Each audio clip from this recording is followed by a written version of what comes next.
Siang, saya Adi Kristianto akan membawakan sedikit rangkuman materi yang sudah disampaikan oleh kelompok 3, yaitu mengenai kata. Yang pertama, kata. Kosakata adalah alat untuk menyampaikan perasaan dan pikiran sastrawan. Baik tidaknya tergantung pada kecakapan sastrawan dalam mempergunakan kata-kata.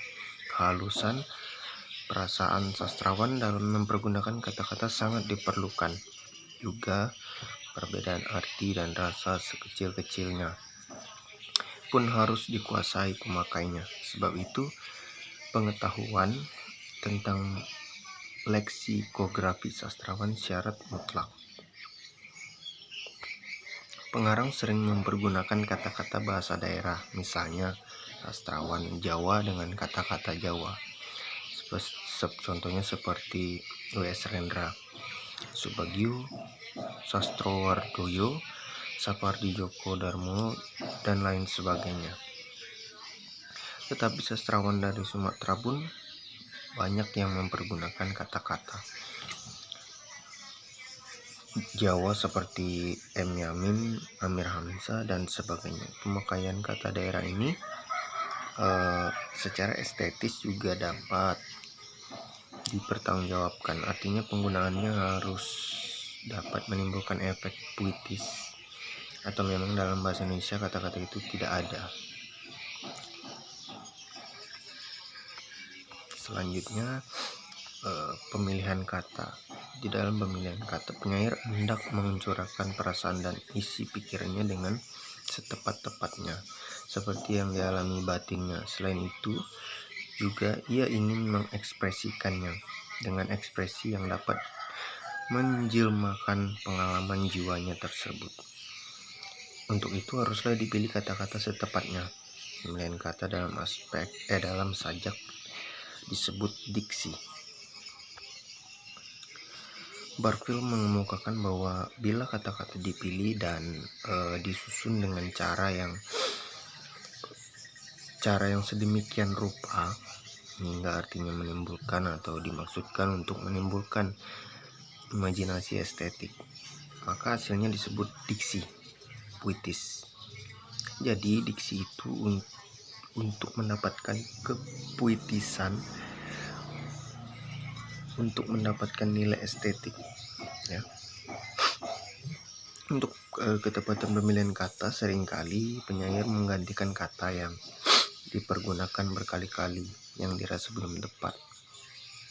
Bahkan meskipun sajaknya telah disiarkan, sering masih juga diubah kata-katanya untuk ketepatan dan kepadatannya. Bahkan ada baris atau kalimat yang diubah susunannya atau dihilangkan, seperti misalnya Hairil Anwar begitu cermat ia memilih kata-kata dan kalimatnya, misalnya aku yang terkenal itu, dalam Kerikil Tajam judulnya, dalam tanda petik semangat, dalam deru campur debu, berjudul aku, juga kataku tahu pada baris kedua bait pertama.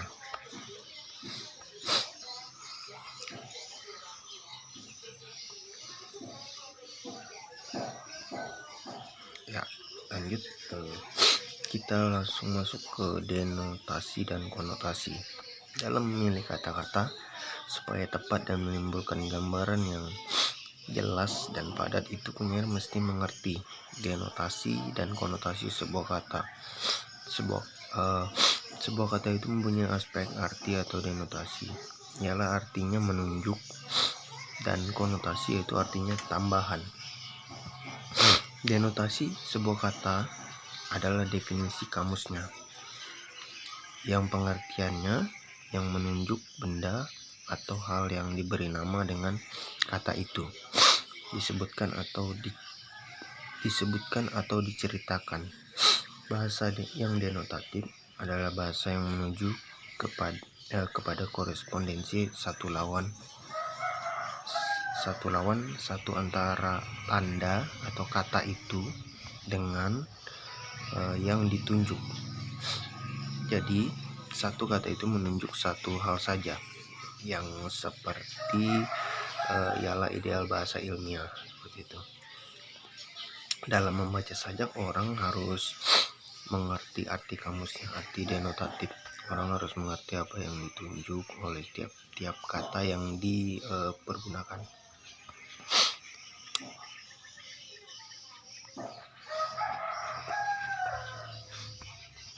Selanjutnya ada bahasa kiasan. Bahasa kiasan ini mengiaskan atau mempersamakan sesuatu hal lain supaya gambaran menjadi jelas, lebih menarik dan hidup. Bahasa kiasan ada bermacam-macam, namun meskipun bermacam-macam, mempunyai sesuatu hal yang umum, yaitu bahasa kiasan tersebut mempertalikan sesuatu dengan cara menghubungkannya dengan sesuatu yang lain. Jenis-jenis bahasa kiasan tersebut, yang pertama ada perbandingan. Perbandingan atau perumpamaan atau simile ialah bahasa kiasan yang menyamakan satu hal dengan hal lain dengan mempergunakan kata-kata pembanding seperti yang pertama kata bagai, sebagai, bak, seperti, semisal, dan seumpama, dan kata-kata pembanding lainnya. Perumpamaan atau perbandingan ini dapat dikatakan bahasa kiasan yang paling sederhana dan paling banyak digunakan dalam sajak.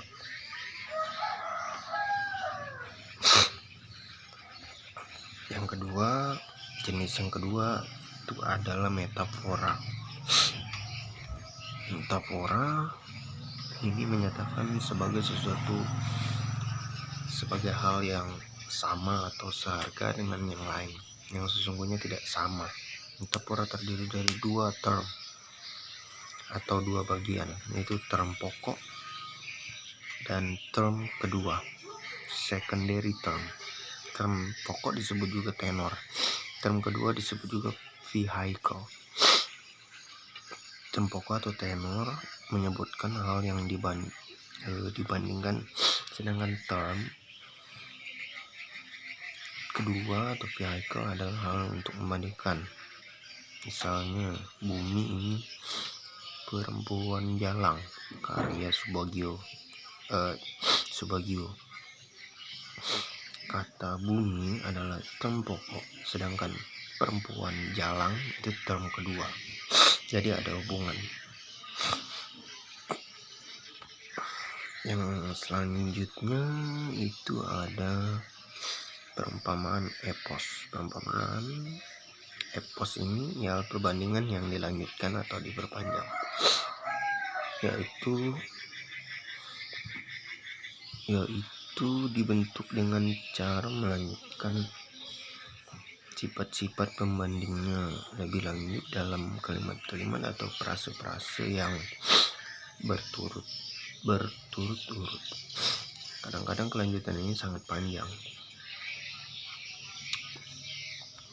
Yang selanjutnya ada alegori, ialah cerita kiasan atau lukisan kiasan. Cerita kiasan atau lukisan kiasan ini menjelaskan hal lain seperti kejadian lain.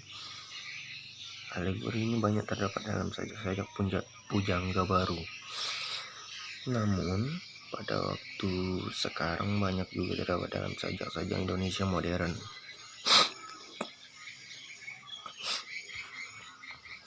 Selanjutnya itu ada personifikasi. Kiasan ini mempersamakan benda dengan manusia. Benda-benda mati dibuat dapat berbuat, berpikir dan sebagainya layaknya seperti manusia. Personifikasi ini membuat hidup lukisan. Di samping itu memberi kejelasan beberan, memberikan bayangan angan yang konkret. Selanjutnya ada metonimia. Dalam bahasa Indonesia sering juga disebut kiasan pengganti nama. Bahasa ini serupa penggunaan sebuah atribut, sebuah objek atau penggunaan sesuatu yang dekat hubungannya dengannya untuk menggantikan objek tersebut. Selanjutnya ada sinekdoki, adalah bahasa kiasan yang menyebutkan suatu bagian yang penting.